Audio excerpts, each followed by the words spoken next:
அந்த இது காய்ச்சியாச்சு. இப்போ இதில் இந்த கேரமலுக்கு கொடுத்த காஃபி ஸ்வீட்டு சாக்லேட்டு இது அதை கொடுத்துருக்காங்கள்ல. இப்போ அதை பாலை காய்ச்சிட்டு அதில் ஊற்றி வச்சுடுவோம். எனக்கு வந்து அந்த காஃபி இது பிடிக்காது, அதனால் இது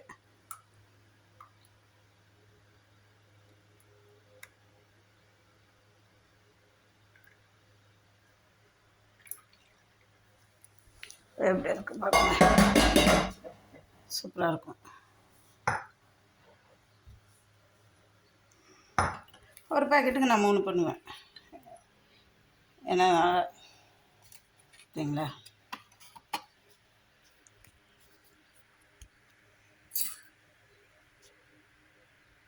சூப்பராக இருக்குல்ல.